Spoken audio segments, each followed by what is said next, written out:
850 miles away in Washington, D.C., the January 6 insurrection hearings on Capitol Hill continue this week and could wrap up with a final hearing this coming week. But we don't know that yet for sure. What we did learn this week begins with a secret White House meeting and a tweet draft in the early hours of January 6. I spoke earlier this week to UW-Madison Journalism School Professor Mike Wagner to discuss. Dr. Wagner, thanks so much for joining us this morning. My pleasure. So why don't we start with recapping where the January 6 hearings have left off this week? Obviously, we had the 7th hearing this past Tuesday. What's going on? What's the latest updates? Well, we've learned there was an incredibly chaotic and intense meeting with President Trump and several advisors during the Capitol insurrection. We learned that the president apparently wanted to send a tweet that might have been in support of what was happening there. That's how it looks. There's evidence that we've learned over the last few weeks that the president desperately wanted to be at the Capitol. He didn't want people who were the rioters to have to go through any kind of weapons check to get in.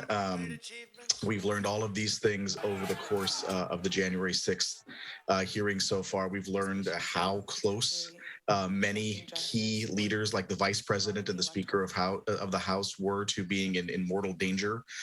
We've learned the network of white supremacists and other groups that were planning this for a long time, or at least planning to be at the Capitol, some planning to go ahead and do what we saw them do on January 6th. And we've seen evidence that the president was aware of this and did nothing to stop it. There's always a Wisconsin connection, it feels like, with big national stories. What's the Wisconsin connection here? Well, there are so far, I think, 9 people from Wisconsin who've been charged in connection with January 6th. There's also evidence that our own research team has been looking at here in the state in terms of chatter on political party Facebook pages at the county level, where we've seen lots of conversations months before the election already claiming that any result that wasn't for President Trump was a fraud and that there's something that we ought to do about that. And so we see the seeds of this in swing states like Wisconsin on social media months before January 6th occurred. I'd like to hear a little bit more about, is that ongoing research unpublished yet, or what's kind of the metrics for that?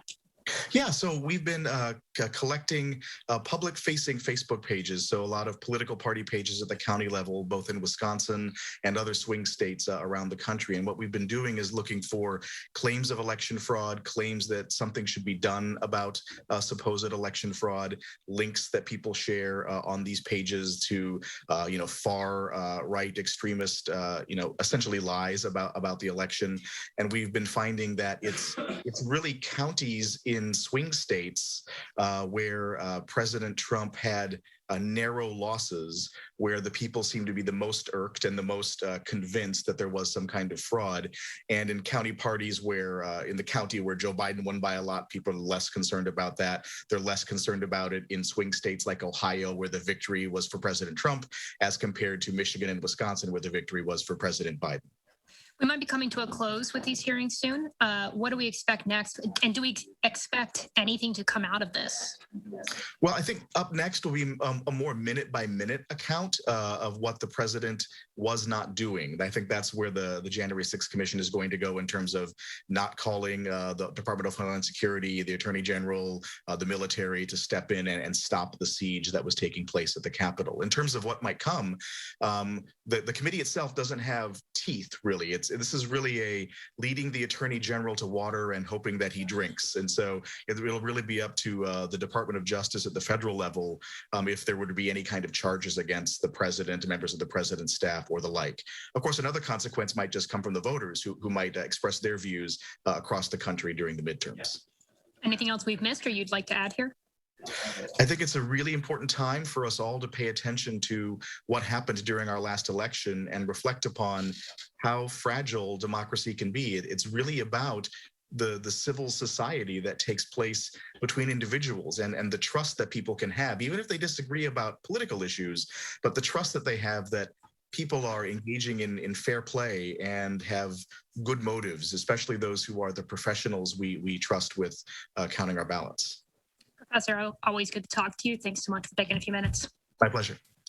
When we come back, one Wisconsin woman's journey to get an abortion after Roe v. Wade fell.